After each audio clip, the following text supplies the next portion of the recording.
Welcome to another episode of the podcast. Dr. Thomas Hemingway here. Make sure you subscribe and hit that notification bell so you never miss out.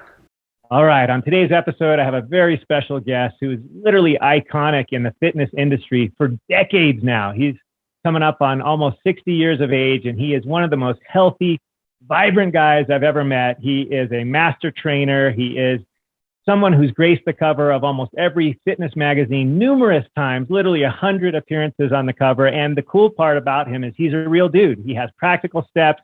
He helps men and women, and he just gets down to business. He talks straight, and he's got so many pearls for us. Ladies and gentlemen, we have Clark Bartram on the show today. Welcome, Clark.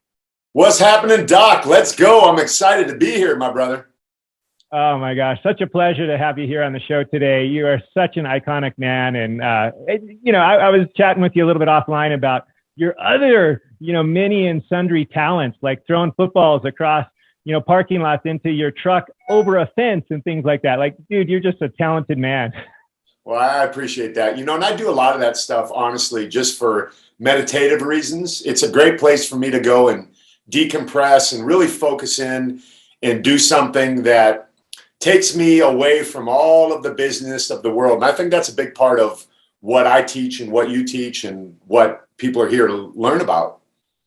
Yeah, no, I think I love that description. It's a meditative expression because I don't know about you. For me, like, I'm not one of those guys that can just sit still for 30 minutes and just focus on my breath. My meditation is surfing. And yours is doing these trick shots with the football. I mean, what a cool way to not only improve a coordinated talent, but to de-stress. So I can't wait to get into more of this. For our viewers and listeners that may not be super familiar with you, maybe just give us a little bit of background of how you got into this space, a little bit of your story, and we'll just go from there. Yeah, so I grew up in Canton, Ohio, and realized at a young age, the age of 17, that going the route of staying in Canton, Ohio and working in the steel mills, which I'm very grateful for all of the very hardworking blue collar people who do that, 30 years in there, really working, but it didn't resonate with me. So I knew there was something bigger, but I didn't know how to get to it or what it was exactly. So I thought, how do I get out of here? I didn't have any money. There was no way for me to just pick up and move to California. So I remember one day I was sitting there and I saw a Marine recruiter in the lunchroom in our high school in dress blues. I'm like, that's it. That's what I'm going to do. So I went and enlisted in the Marine Corps at age 17 and exceeded extremely well in the Marine Corps and ended up here in Southern California, got out in 1984, and I needed a job. So I went to Family Fitness Center, which is now 24-hour fitness, and I applied for the job. And the guy said, come back in a week, come back in a week. He did that 4 times. He did that to me. Finally, I needed some credit. So I filled out a credit application and said, where do you work at? And I put Family Fitness Center and I put this guy's name. And the next time I walked in, he looked at me and he's like, I like you, you're hired. So I got the job, and that's kind of what got me into fitness, really. I was always an active guy with sports and the Marines, but getting into the gym industry, specifically as a trainer, then as a salesperson, then as a manager, and eventually an owner, that's kind of what brought me through this whole process that I believe led me to where I'm at today. And here I am at almost 60 years old, doing what I love and what I was created to do. Oh man, what a great story. And that mission, I love what you said about even back then, you had this kind of not only idea, but really the mindset that this is who I am. Like, I'm going to go after that, even though I was maybe rejected 3 times in a row by this guy. Like, I'm just putting it out there. Like, I'm doing this no matter what. And what a great way. And I know this is a key, sort of step in your process. I think the first step really in your 5-step process is the mindset piece. Maybe we can just talk a little bit about that and how that's guided you through the years and how you help others with that to get going. I think before mindset was even a thing, that I had a mindset to understand how important mindset was. And it has a lot to do with how I was raised, I believe, because much like many people, there was a bit of dysfunction there. And as I look back on that and see how I responded to that dysfunction, I could have ended up in a much different situation than I was now. But something inside of me told me there was something bigger for me. And I didn't even know that until now, really looking back. But I can be on the balcony of my life, really looking at myself. And I realized that mindset was always a part of what I did. And it really became a thing when I joined the Marine Corps. And I found myself on those yellow footprints going, I can't leave. I've got to figure this out. And the sooner I figure it out, the better off I'm going to be. So that's when I started looking around and being very observant, like, okay, I see that, and I see how he's acting. What if I don't act that way and I act this way? That is mindset. So then I started adopting this thing, and I started to see how that worked on my behalf. And I was like, oh, this is not as hard as people make it out to be. It's the physical thing, but they try and beat you down with the mental thing if they can't beat you with the physical thing in boot camp. So I excelled in both areas. I was a squad leader and all of that sort of stuff. And then I came out and took all of that and applied it to the next thing. Okay, I'm in sales now in this gym business, and they're giving away rings if you're the best salesman. And I'm like, how do I accomplish that? Well, if I set my mind to this, and then there was that next layer, and so on and so forth. And then the bodybuilding thing, and the modeling thing, and the movie thing. I mean, I remember doing a movie in Mexico and everything was falling apart. And I'm like, I got to get my mind set so I don't act like everybody else on this set right now and ruin my performance. So there's always been that thing there for me that I realize now is really focusing in on what you want to accomplish and making it happen through setting your mind to the process. Yeah. Was there any was this at Camp Pendleton that you did your initial training, or was it elsewhere? So Parris Island, South Carolina is where I went for boot camp. They have another one here in San Diego, which I never knew about until afterwards. So I believe all real Marines go to Parris Island, South Carolina. All right. That's a big thing to say as a guy who's currently living in San Diego. So that's awesome. I love that. But was there any one particular moment where this really settled in during either Marine Corps days, or was this even something that preceded that as a kid in growing up that really got you kind of on this track where mindset became so valuable? Or was it just kind of over the years, it just kind of grew and developed? It's been a progression over the years, because if I look back, like I said, on my life, being in dysfunction as a child and knowing that I could have taken one path or the other, many of my friends ended up going one way and having the outcome that wasn't so desirable. And I chose another one. I'm like, okay, I'm going to join a disciplined group of people who can help me get on track, compared to some of my friends who went to drug, alcohol, and eventually some of them death because of that.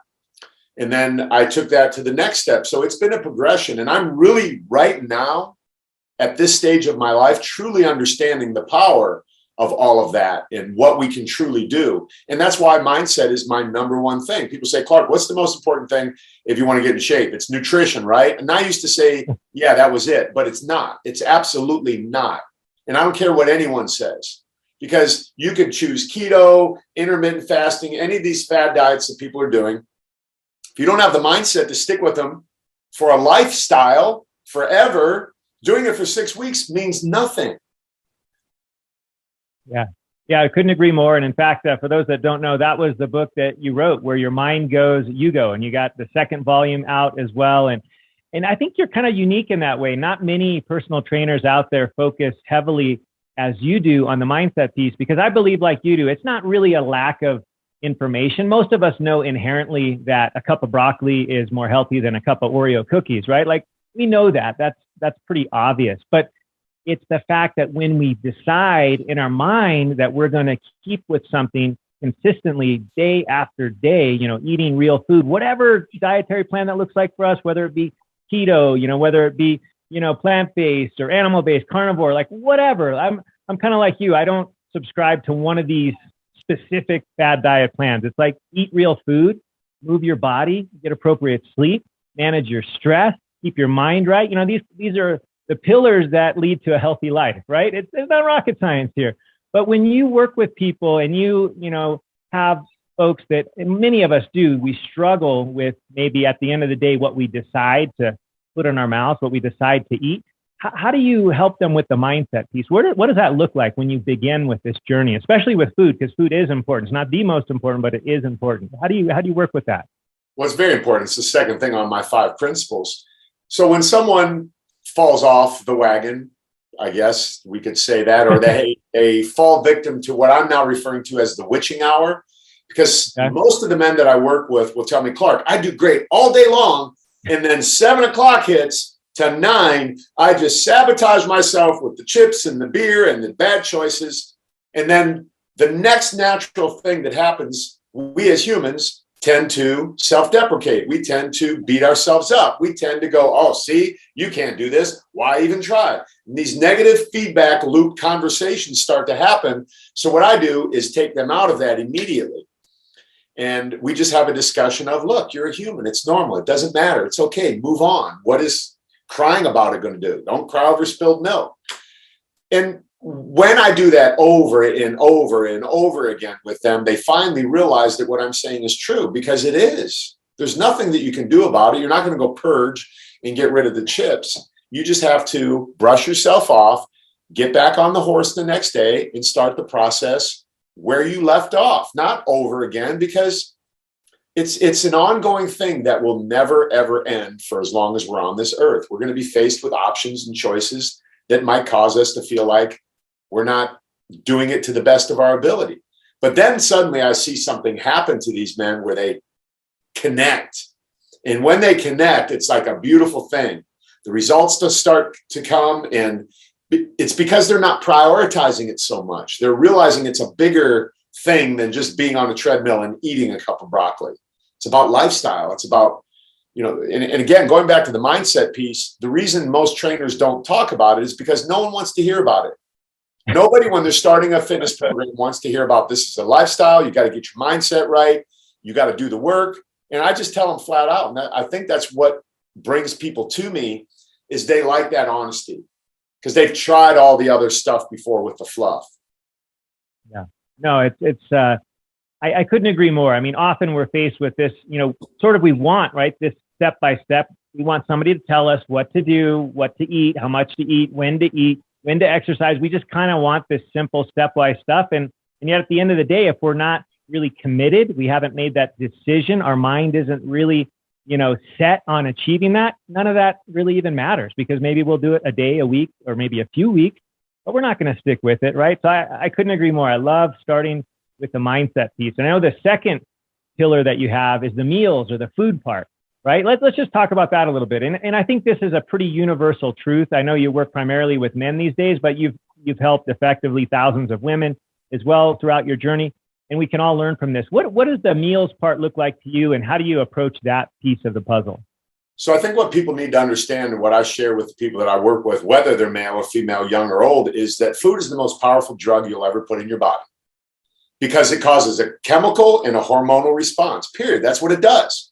It's going to elicit some sort of response in your body. And the question we have to ask ourselves is, what we're eating right now, this meal, going to cause a good response or a negative response? Yesterday, I looked at something. My buddy owns a liquor store down here, and I went to go get a water. And I like this water called black water. It's got all these minerals and stuff in it. So next to it was this new Pepsi. And I was intrigued by the packaging. And I looked at it, and I wondered how much sugar was in it. Never in my life have I ever seen one can of soda, 12 ounces, with 68 grams of sugar in it, man. Wow. So let's just talk about that. Someone goes and gets it, and they pour that down their throat. So if someone says, food's not a drug, this is a food item. It's a beverage, but it's a food item, right? When they drink that, what is 68 grams of sugar going to do to your body as it relates to your pancreas and the function that it has, producing insulin and the glucose response and all of that sort of stuff? It's not going to be good.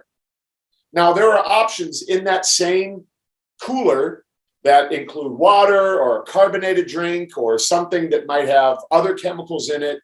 Food is no different. It's packaged. It's got processed stuff. And like you said, I'm not into isms. You don't need to be a vegetarianism, a cannibalism, or any of these isms. If you eat whole, natural food, and you eat the right amounts, and you exercise enough, and you do it consistently, your human body is going to respond in a positive way, period. There's no questions about it. Yeah, no, I love that. It is truly that simple. And you brought up a perfect example of what literally plagues us as a, as a society today, we have the most, the percentage of overweight people, obesity, diabetes, all of these preventable causes of death that literally plague us as humans. 7 out of 10 of these top causes of death are preventable. And what you mentioned, like just choosing that drink, like who knew that right now today, non-alcoholic fatty liver disease is the #1 cause of liver transplant, which is primarily caused by drinking soda and drinking anything or eating things that have high fructose corn syrup and lots of sugar. Like that's been shown. And when I trained, it wasn't that. It was alcoholic liver disease. Alcohol is still a problem, but now it's like sugar is even a bigger problem. It's a drug. I love how you share that it's a drug because many of us don't see it that way. It's, oh, it's just food. It's just whatever. I can pour it in. I can drink it. I can eat it. I'll just go to the gym. It all comes out in the wash. Well, I don't think that's the case. And I'm sure with your experience with all those that you've worked with yourself personally, especially getting up on 60, like how do you notice that food affects you now compared to maybe how it did in your 20s and 30s? Is it any different? Do you think differently about it? I think completely differently about it because when I was younger, there was the benefit of the metabolism and the activity and all of these things. I still have a good metabolism. I'm very active, but I need to be a little bit more conscious of what I'm putting in my body because I do understand what I just said. I have options around me that aren't good ones that I sometimes partake in. So I don't want anyone to think that I'm better and they're worse. I want everyone to realize that we're all humans. And if we fall victim to eating the things that aren't going to be good for us more than we're eating the things that are good for us, you will end up being fat, overweight, out of shape, deconditioned, and sick. It's just the way it is. And I don't want to feel that way. I want to live out the rest of my life feeling vibrant, highly functioning, energetic, enthusiastic, in love with life because we got one of them, baby. I got a big red sign right there to remind me of it every single day. And up here it says, get busy living. And I remind myself every day of this because, again, I'm no different than anyone else. I love pizza. I love chips. I love pudding. I love cheesecake. I love it all. But you know what I love more? Looking like this and this and being able to run and jump and play and more than anything else, I love being the encouragement to men who are sitting back in life, who've worked hard and sacrificed themselves. And this applies to women too, but because I coach men. Sacrificed themselves for their family and done all of this. They've made their money. They've got their house and their cars. Then suddenly they found themselves ready to retire and they go, how did I end up in this body? I was a college athlete. What happened? What help can I get? And then here I am on TikTok or Instagram going, let's go, and they're like, maybe this guy. Yeah, no, how appropriate. And you're living it. I mean, you are the product of the product. And that's what I love about you. You talk straight and just get down to business. This stuff is not difficult to understand. There's simple concepts. You don't have to be perfect. I'm with you. I wrote a book called Preventable, which is coming out soon. And in that, I talk about exactly this, that you don't have to be perfect. I personally have a vice that many know of. I love ice cream. I love it probably more than the average person. And I used to eat it every day. Now I don't eat it every day. I still have it. My daughter had her birthday the other night. I had a piece of her ice cream cake. Like I can still enjoy my life, but it's not the bigger percentage. It's a smaller percentage of how I fuel my body. It's not all or nothing. And I think that's a trap we fall into is this all or nothing approach. And I'm sure you've seen that so many times over with your coaching and your work. And maybe we can, it's not sustainable. Yeah. You need to enjoy your ice cream, your cake, and the things, but how much? Like, when is the cutoff point? Is an entire cake good for you? No. Yeah. Is a pint of ice cream the right way to go? No. Yeah. And most people say, well, I can't stop at 3 or 4 bites. No, you can. You just choose not to. That's the truth. Yeah. Yeah. And that's where these habit loops that you kind of talked about with the decision making, the mindset, like we're all capable of this. We can do this, just slow down, be in the moment, enjoy those couple of bites, and then you're good. That's kind of how I do it. I actually had the privilege of interviewing Dr. Judd Brewer recently. He's a neuroscientist, a psychiatrist, and his specialty is addiction. And food addiction is one of the things he loves to talk about. And it's actually pretty simple sort of habit behavior loop that we can all do, but it starts right here with what you keep talking about. It starts with our mind, and it can be that easy. So let's jump into your next pillar, the movement piece. How much movement should we get in? What does that look like as we age? Is it more or less that we need?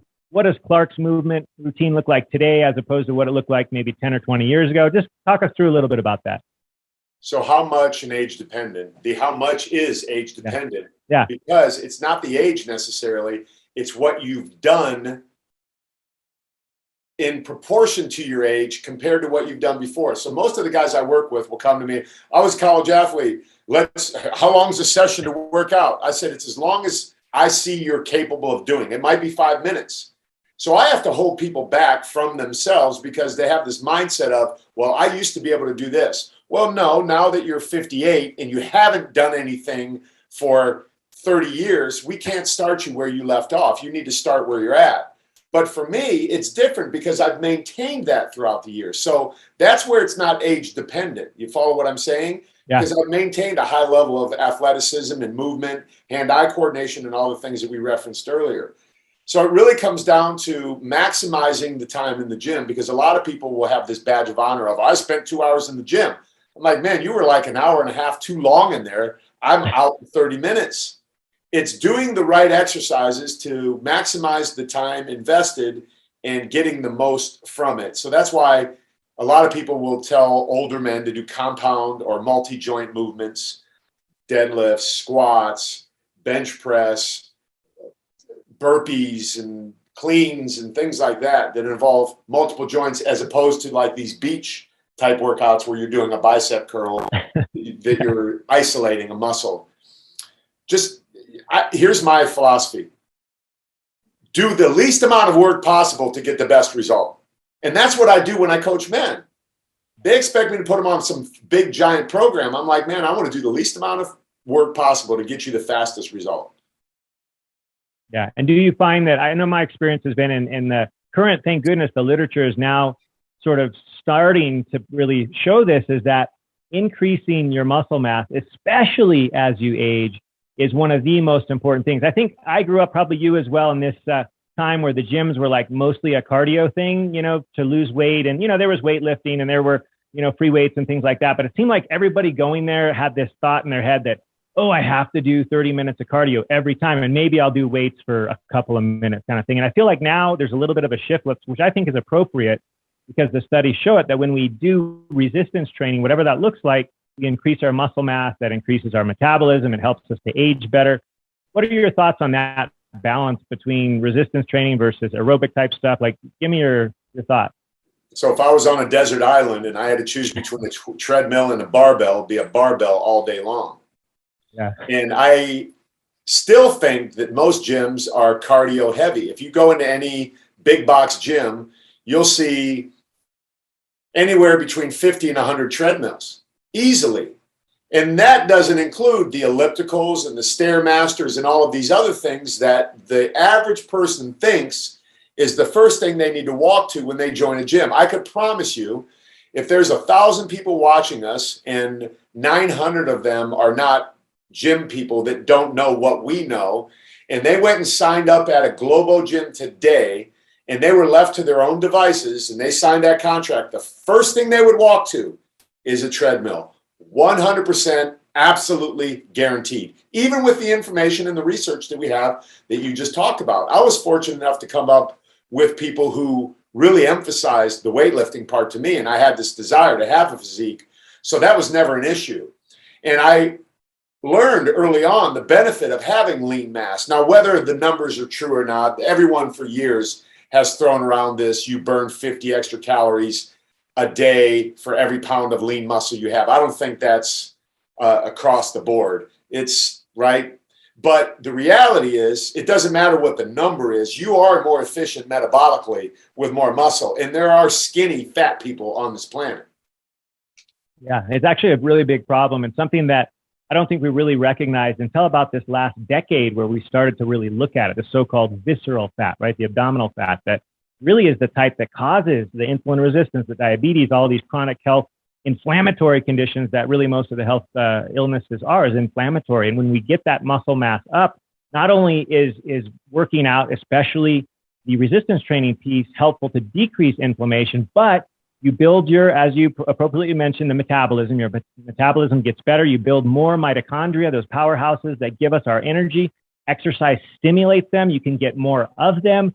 and they work better. I mean, there's so many benefits, and resistance training is really, I think, it's not really the panacea. I mean, cardio is important, but I would agree with you. If I were on that desert island, I'd be picking whatever barbell was there many times over running laps around the island, especially if it was really hot. Turn the barbell into a cardio workout. If you do a barbell complex, for example, where you just take that barbell and you don't let it go, and you do a series of 5 exercises in succession, it now becomes a cardiovascular workout, because your heart's requiring to pump more, to get more blood out, to get the oxygen to all of those muscles all around your body that are working hard to recover so you can keep going. So now you're really getting that cardiovascular work in as well. Where on a treadmill, you could put it on an incline, but you're not doing anything for any of your other muscles in your body other than your glutes and your quads. And obviously your heart's very important, but we can kill 2 birds with 1 stone with a dumbbell or a kettlebell or a barbell or a sandbag or a freaking log. Or rock in your backyard, like I have many. Anything we can pick up and carry and move. And Yeah. talk to me about the guys that maybe don't have a gym membership. Like, what are the things that they could kind of go to simply at home to kind of get started with resistance training? Is there any couple of certain exercises that you feel like are a real bang for their buck, whether it be body weight things or get a couple of smaller, dumbbells that they can put through a series of different exercises? What do you say to the guys that either can't don't have a gym close by, or that have to just work out at home without a whole bunch of equipment? What do you say to those guys? I'd say work out at home without a whole bunch of equipment, and don't let that be. Just do it. Yeah. That's what it becomes. I got famous on TikTok doing something called 3 moves, 3 minutes. I also got a lot of hate on TikTok because people are saying, Clark, you're telling people they can get in shape in 3 minutes a day? Absolutely. Yes, 100%. I don't care who you are, what you think you know, because you are now generalizing every single person on this planet as someone who's extremely fit, in that they wouldn't benefit from 3 moves, 3 minutes. So here's an example of what it looks like. Jumping jacks, running in place, in body squats. Look, I'm working out. It's done. And it's literally a 2-foot square space in my room that I'm in. If I'm in a chair, I could do this. I could do this. I could do this. I could do this. It's endless. I can do upper body jumping jacks. Now you're getting me fired up, man. So I love that. I get wound up as I go, because these are the things that I listen to every single day, and every single one of them is an excuse. Yeah. No, I couldn't agree more. And there's, I'm going to encourage everybody who hasn't checked that out, the 3 moves, 3 minutes. I mean, I believe that as well. And many of us nowadays work from home, right? We have our home office.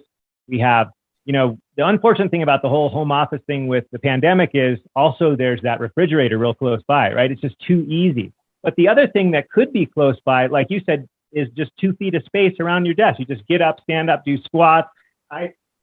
I keep a lot of these things at the base of my desk, and then like every maybe 30, 45 minutes, I'll just, put a couple dumbbells in the air, whatever. Like, it doesn't have to be a lot, but you need to move. You got to do something. So I love that you break it down and make it so simple. I think that's so encouraging. Just for the dudes out there that wonder, is there any specific like number of times per week you recommend the resistance training part? Is there science to that? What does it look like for, legs versus upper body, arms, back, core? What does that look like in simple terms? So the answer that I've come up with, and it's interesting, I was talking about this morning, it applies to so many different things, right? There's science that people will regurgitate that oftentimes doesn't apply to many people. So what I tell people is, what's the best for you? So if you and I were working out, you're like, Clark, what's the best ratio of cardio to weights? What's the best for you? And then we find out what works for your schedule, because the reality is your schedule is not my schedule. You've got other things going on. I need to figure out as a coach, what is going to be a sustainable lifestyle for you? Because if I told you it's 5 days a week, and they have proven by science that when you do chest, back, legs, shoulders, arms, and you do 30 minutes of cardio afterward, you're going to get in great shape. That's what the science says. And you're like, oh my God, I can't do that. I don't have the time for that. Forget it. No wonder I haven't started the program yet. I'm just going to take walks whenever I can, and then you're going to continue to get deconditioned. But my job is to go, okay, let's think about this for a second. How many days a week, realistically, do you feel you can exercise with weights doing this to achieve the result? Well, Clark, I think I can do twice a week. Okay, now we're going to design a program that is a full body workout. We're going to get you in and out in 30 minutes. Forget those guys that are in the gym for 2 hours. They don't know what they're doing. And we're going to get you in and out. If you miss cardio that day, that's totally fine. All I really want you to do after you eat at night, try and take a little bit of a walk, because, we want to get your blood sugar regulated back down. And that's really a great way to go. So if you can't take a walk because it's winter, do some jumping jacks, jump some rope, do a couple burpees, do something right after you eat. Anyone can do that if they really have their mind set to do it. Yeah, so important. And what you just said is supported by the data. I mean, I always love to encourage people to just take a simple walk. We all know how to do that. We're bipeds. We can get up and just move. It doesn't have to be complicated, especially after eating. That's so important to regulate the blood sugar, as you mentioned. It's so simple. And if it's freaking really cold outside, just do it in your place. Jumping jacks, air squats, whatever that looks like. I love that. I love the simplicity and just getting down and doing it. Just accomplishing those simple movements. So one thing that I know you love to talk about, and you already alluded to this a little bit earlier in the interview, and I'd love to hear kind of how this is applying to your each and every day client, is the community aspect. And why is community so important, especially with health and wellness, weight loss, muscle strength training, whatever that is? Just talk to us a little bit about community and what that looks like for you and the folks you train. Well, that's how we are as humans. We need community. And what has happened as we've evolved is it's turned into this giant population, and the small communities have really kind of fallen by the wayside. We could get into all of the reasons why with the Industrial Revolution and all of this progress that we've had in life, which is all great.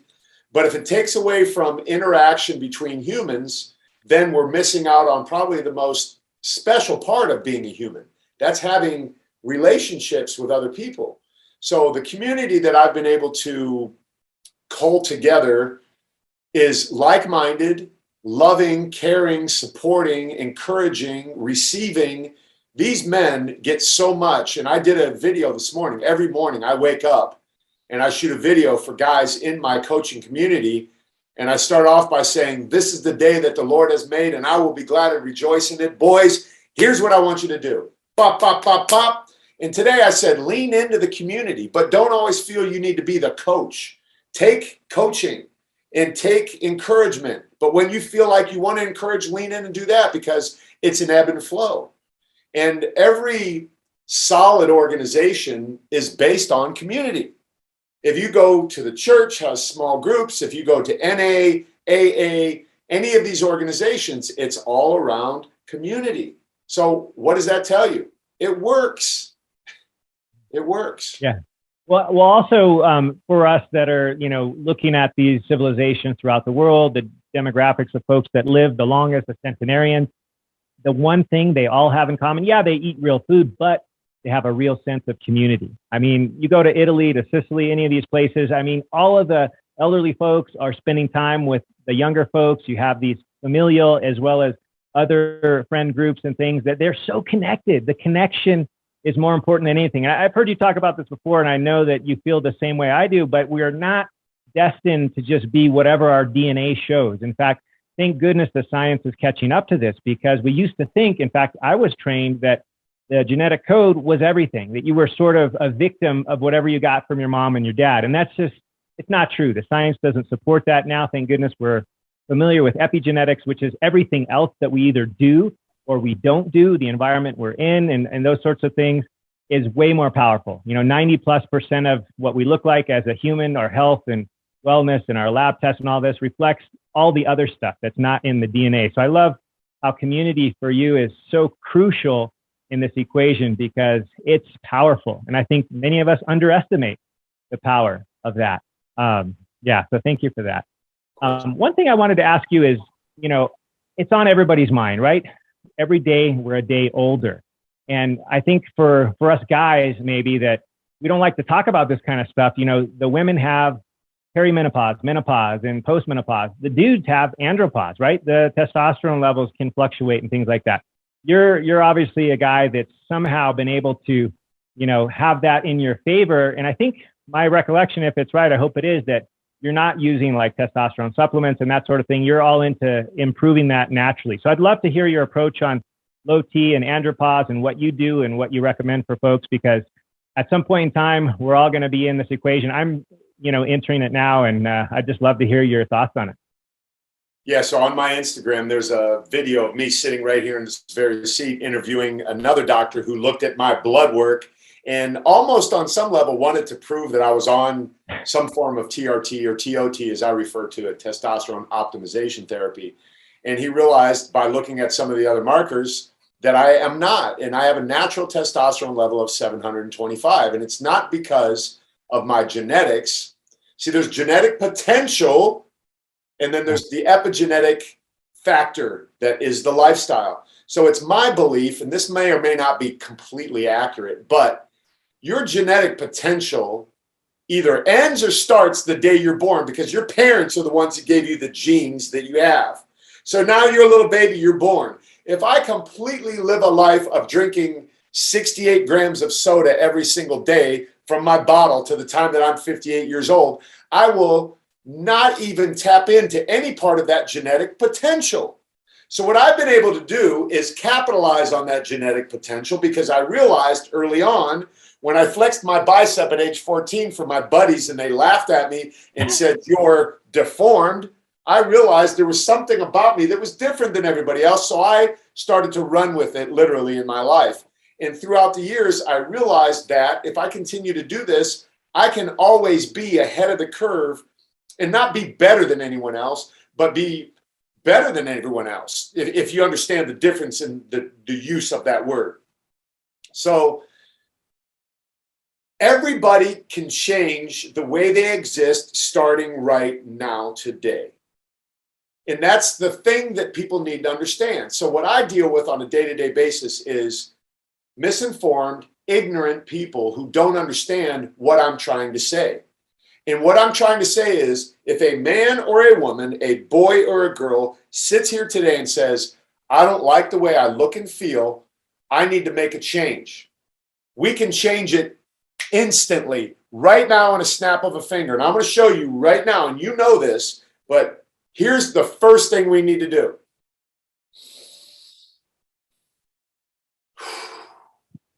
That one breath will absolutely change the way you are existing right now on this planet, period. I don't care. There's nobody on this planet can convince me any different. Because if everyone takes one breath, you will instantly feel what I'm talking about. Okay, Clark, I didn't lose 50 pounds from that. This is where we start. So we go to the next step. What will you eat next? I love what Oprah Winfrey said. What is your next best move? So now you've reset. Food is a drug. If I put it in my body, it's going to cause a chemical hormone response. I was going to go eat that leftover pizza, but I know that's probably not the best choice because it's got me where I'm at today.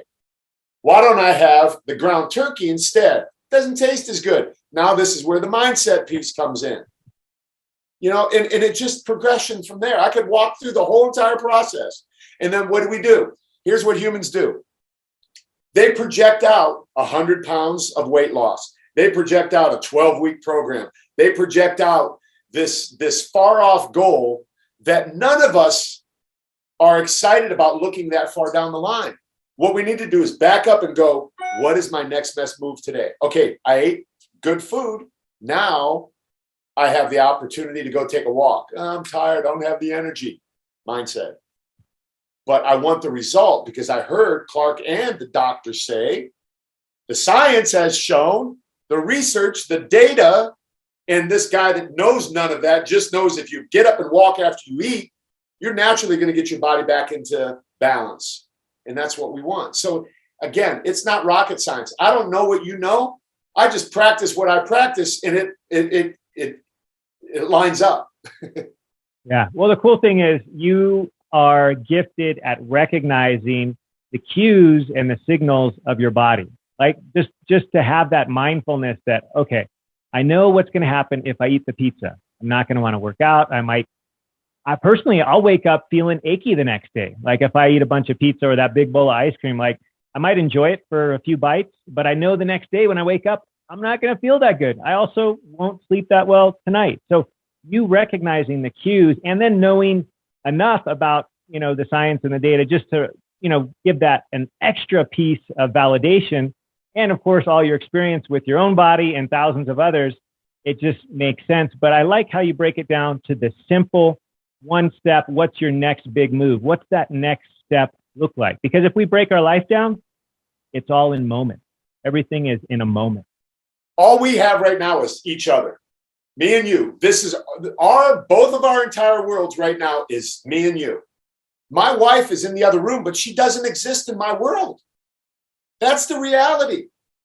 She is not present in my world in this moment. And that is truly the power of now. Eckhart Tolle said it, like, this is truly the power of now. If we're both zoned into this and realizing, man, this is the opportunity I have to exchange information and encouragement with another human being. So this now is community. And this now, here, let me say this. This is boosting your testosterone and mine right now. Facts. Yeah. That's simply true. And one of the the cool thing, Clark, is that there is thankfully now more and more each and every day, more and more science to back up what you and I are saying, the power of connection. It raises the appropriate hormones so that there's testosterone is one, growth hormone is another. It also elevates when we're connected to people. Also the anti-stress hormone, the oxytocin, which is basically the reverse of all those kind of anxious feelings that we can get when we're stressed out. This one actually raises when we're connected, when we spend time with people that we enjoy, or even our pets. We could get their pet on our lap and stroke our pet, and that raises our oxytocin and lowers our stress, lowers our blood pressure. So all this is actually proven in science, but you and I know it intuitively because that's how we feel as well. And if we just break it down into the moment by moment, I think that makes it doable, because having a super long list of like all those things I got to do this week with respect to my health, wellness, exercise routine, it's pretty intimidating. But if you break it down into the smaller pieces, into the moments, I feel like it's achievable. That's why I fly by the seat of my pants, man. I just get up and I go from one moment to the next, and I try and optimize each one of them. And here I am today, and I'm happy, and I have everything I need. I'm not stressed out about any of it. That's it. Yeah. That's amazing. You're crushing it. And I think, and I hope it's okay if I ask, and you don't have to tell me about today in particular, but I think a lot of people just want to know, like one day in Clark's life, like what does it look like, the types of foods that he eats during the day? Is it a 3 meal a day thing? Is it a 2 meal a day thing? Is it like the 6 meals a day that we were taught 20 years ago? Like, what does that look like for you? And what sort of that, I hate to mention the word macro, because I personally don't count macros, and I don't think you do either. But what does that daily regime look like for you? So I wake up, and I wake up with no alarm. My wife will say, what time do you want the alarm set? And I'll say, whatever, but I never wake up to it, because I actually sometimes think I don't want to go to sleep because I want to be up tomorrow to do what I want to do tomorrow. But I'll wake up, I'll get in the cold plunge, and then I get in the hot tub, cold plunge, hot tub. So I start my day like really being refreshed and invigorated. And there is some meditation time during that. Like I'll stand outside butt naked after my cold plunge, just like, let's go. If my neighbors were to see me, or if aliens dropped in, they would look at me and go, what's up with this guy? What's wrong with him? And I really think that the weirder I get with my stuff, the more in tune I am with myself. And it doesn't matter what anybody else thinks of it, because they're just doing the standard sleep, get up, go to work. And again, I'm not demeaning any of that. I'm saying that's just not what I want to do for my life. So then I'll have a client in the morning. So I had a client this morning, then I had another one after that, and then I had a third one, but we decided to go to breakfast instead. So there were 3 of us. We went down, and I had a vegetable omelet with bacon added to it, with no potatoes, no bread. They're always like, in light cheese. I ate that whole thing faster than everybody else, because that's something they always make fun of me for. And then from there, I came back. I did my workout, came home, did a coaching call. I just hired a coach. So I did my coaching call, and I checked in with a couple people that I coach. And then I just had salmon. I had 8 ounces of salmon and 4 ounces of asparagus. So I've had 2 meals today, and it's 2:00. So no, I don't do the 6, 7 meals a day. I don't force feed myself. I eat when I'm hungry, and I eat till I'm satisfied. I don't feel the need to finish my entire plate if I'm not wanting to finish it. And I don't think I need 50 grams of protein per meal. It just doesn't add up to me in my mind. I'm very instinctive about it, and that's worked well for me. Yeah, I think the most important thing right there to take home is that you are being intuitive. You're listening to your body, and you've said this other times in the interview that no one, we're all not exactly the same. There's no one plan that works for everybody. There's a place for all these different types of eating patterns if we go to the basics, which is eating real food, which everything you shared with us so far is real food. You didn't talk about anything you pulled out of a bag or a box, something that had a barcode. The things that I tell people to avoid, right? The 3 Bs is all that processed crap that has the wicked triad that I share with people, the processed grains, glutens, sugars, and then the seed oils. If we avoid that processed crap and just eat real food, we can just eat to our fulfillment, to when we feel like that's enough, which I'm spacing, maybe you remember the word, but there's a word in Japanese for exactly this, that you eat until you're satisfied. There you go. And not until you're full. And I think here, for whatever reason in the US, we usually eat beyond that point. For me, I always felt like I had to eat till my plate was clean. I grew up, there were 5 siblings, so 6 of us, we were all sort of, vying for enough food to, because we were on a budget, and my mom was super good about keeping to the budget, and we felt like we had to clean our plate. And then if we got lucky, maybe somebody else wouldn't, have eaten theirs, and we'd eat theirs too. And so I was kind of in that mindset growing up, where we may not get a big plate the next meal. So we were always finishing our plates. But the beauty of it is our bodies know where the end point is. So say that word one more time, Clark. Ikigami? Yeah, there you go. Where you eat until you're satisfied, but not until you're full. So maybe to 70%. You don't eat until 100% or 120%. And this, we all probably fail at this at Thanksgiving or the holidays. I know I do often. But if we can, for the most of the time, just eat until we're satisfied and not till we're stuffed. I mean, think about it. If we're planning to do that walk that Clark and I keep talking about, if we eat until we're stuffed, we're not going to want to take that walk. We're going to be like, oh my gosh, I just want to take a nap. But if we just eat until we're satisfied, we're going to feel okay going for a walk. So listening to those cues, no one body is the same as everybody else's. We're all different. We're all unique. If we listen, we stay in the moment, we eat real food. I think that's the basic recipe for success right there. What do you think? Absolutely. You made me think of something with regards to this walking thing that we keep going back to, and people starting a program that's sustainable. New Year's resolutions don't work, period. And let me give you my reason why I say that. It's pretty obvious, but if they worked, there would be 12,000 people going up and down my street running, because every January I see new sets of couples walking up and down my street. I don't see them in February. So if any New Year's resolution worked, all of those people would still be walking up and down that street. But I have not seen one in months. So anyone that's sitting here thinking, okay, this is interesting, man, I'm kind of getting into this. I'm going to start on Monday. Forget Monday. Forget whatever goal you have set out there in front of you. You have now, and you have your next best move. So your next best move is not to go eat a bunch of crap, because on Monday, you're going to start your program. So you're going to get this out of your system. That's the most ignorant thing I've ever heard in my entire life. And if I hurt anyone's feelings, good.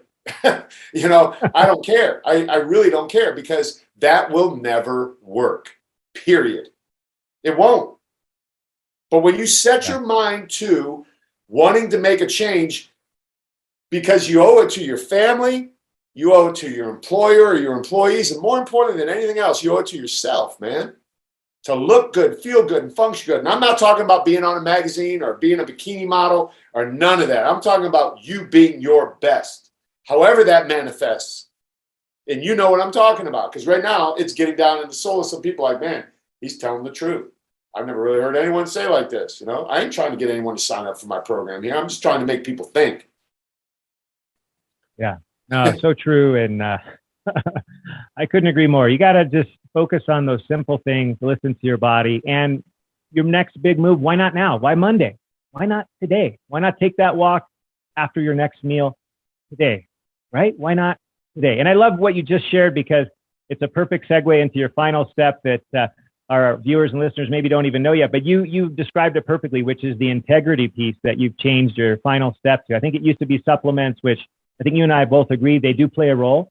Right now, we live in a society where unfortunately, our soil is depleted of many nutrients that are vital. And so having some supplementation and whatever works for our body, I take many and from all different brands and companies, but I take what my body needs. It may not be what you need, but there are a few that we could all benefit from. But talk to us a little bit about the integrity piece. What does that really mean for you and your clients? And tell us about that. It means whatever it means to that individual. So my program is called the Maximized Man Elite Program. And when men come to me, I obviously hook them with the way I look or one of these football trick shots. You sell them what they want, you give them what they need. Many people live in a body that isn't one they want to be living in because they're not being a person of integrity. They're doing things outside of their character that somehow has to manifest somewhere, and it's usually stress eating, hiding things. So that's one piece of integrity. But the other piece of integrity is, are you really implementing all of these things consistently at a 7 or above? And I need my guys to report to me on a daily basis and tell me where they're at. So I give them a scale of 1 to 10. Mindset, where were you at yesterday? So every morning I get a series of text messages from guys with 7, 7, 8, 9, 7. And then I'm like, he's good. He doesn't need me. But if I see 4, 4, 2, 1, 3, I'm immediately on the phone. What's up? How can I help you? What's going on? So I need that person to have integrity and not lie to me about any of those numbers.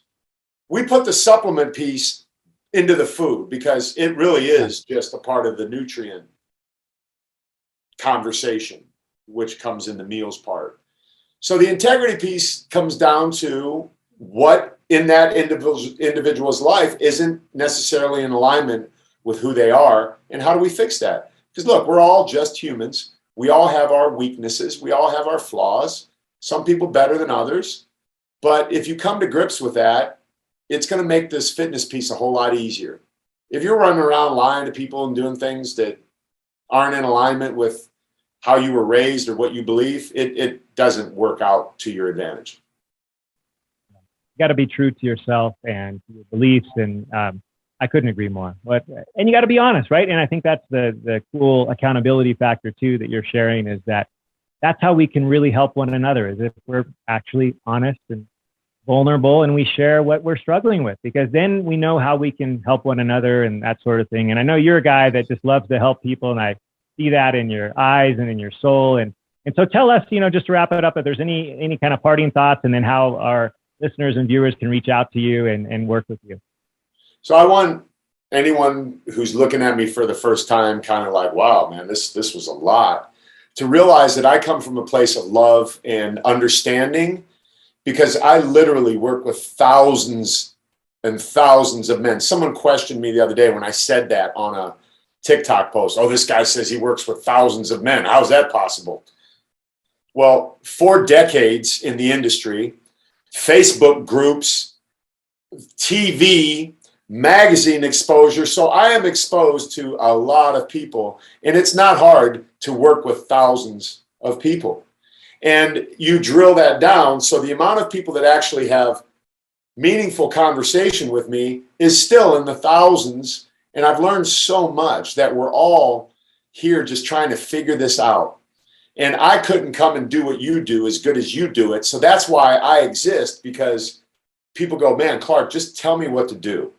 And that's really what I'm gifted at. I believe I was put on this planet to do. I know I would. There's not even a question in my mind that I am here. And I knew that at age 17 in Canton, Ohio, innately, but not specifically, like, I'm going to be doing something much bigger than what the possibilities lie for me here. And here I am today doing that. And I just want people to know that there are people who care. I'm not the only one that really do want to help you. And you don't need to be ashamed, afraid, or embarrassed to reach out to somebody and say, look, man, I don't know how to do this. I've tried. I haven't succeeded in the past. Don't beat yourself up. That's why community exists. That's why coaches are here, and people who have studied, such as yourself, that know things and have a gift to share those things in a way that people can grab a hold of them and have hope and move forward and get the result. So tell us where people can find you and reach out to you and all of that good stuff. If any man is interested in learning more about my program, they just go to maximizedmanelite.com and fill out a form. Like, there's no sign here button. I don't do that. I won't let someone just sign up. You have to go through a process. So the first step in the process is you fill out a form. We get information on you. That's submitted to my business partner. He's a younger guy, but he'll get on the phone with you, and then you'll have a conversation, not a sales pitch. We don't pitch anyone the first day on the phone. It's a discovery call. We find out if we're a good fit. And then from there, we have another call to go deeper in. It's not a sales pitch. We don't pressure anyone. Then if you choose to have a third call, then it's like, okay, this person's interested. Then we'll ask for your permission to say, are you interested in learning what it costs to work with Clark or one of the other coaches? And they'll say, yeah, sure, tell me. And then that's what we do. We give them the opportunity. And then when, I will say this, when you start making excuses, which you will, then we push back.